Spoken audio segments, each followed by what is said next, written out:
You know, I'm leading with the evangelicals. I'm a good Christian.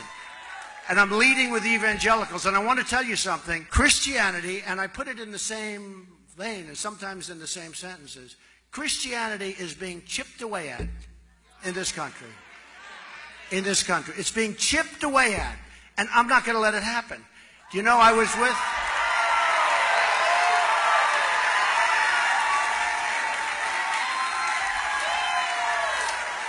with a whole room full, like 50 pastors, ministers, great people, some of whom I knew pretty well and some I don't.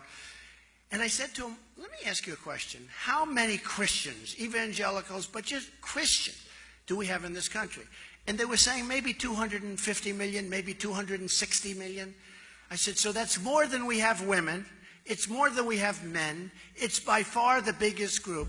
Then why aren't you banding together and getting the kinds of things you want?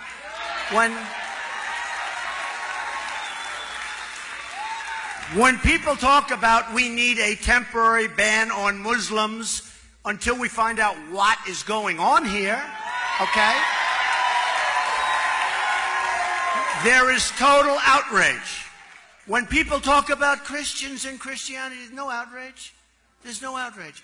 I said, let me ask you, and these are great believers, these are great people, these are strong people, smart people. I said, why is it, and I think I really found something that's very important for all of us, why is it that you people don't have a stronger lobby?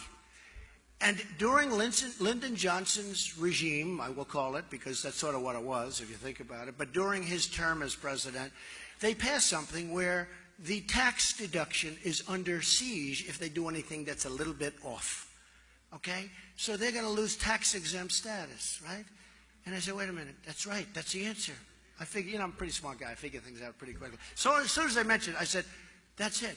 Because I said then, so the man walking, I was in Trump Tower, I pointed down to the sidewalk, there were people walking on the sidewalk. I said, then those people walking on the sidewalk are more powerful than you people in the clergy, the pastors, the ministers, the priests, the people in the clergy. They're more powerful. They said, that's right. I said, not going to happen anymore. We're going to get rid of that thing. I want Christianity to have a strong flavor. Why did we ever pass a thing like that?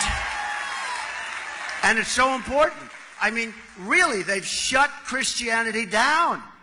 And these are great people, but they're afraid to do. For instance, some people came up to me, Mr. Trump, I love you. You're the best. You're going to be the greatest leader. You're going to be... I want to endorse you. I'm endorsing you. But I'm not allowed to do it publicly because if I do it publicly, I may lose for the church the tax-exempt status. So they're really being silenced, and we can't let that happen. We can't let that happen. I don't care about the endorsement.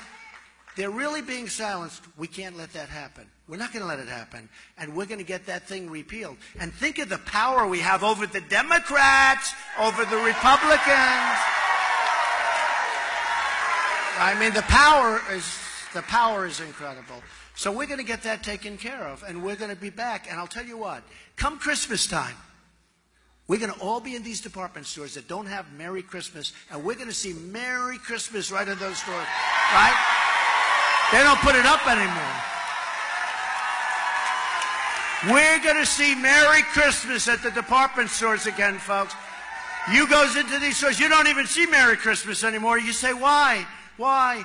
The store owners and the big companies especially, like Macy's, which is a very disloyal company. But these big companies, they don't want to use it because it's not politically correct. It's going to be not politically correct not to put it up. You watch. You watch. You watch.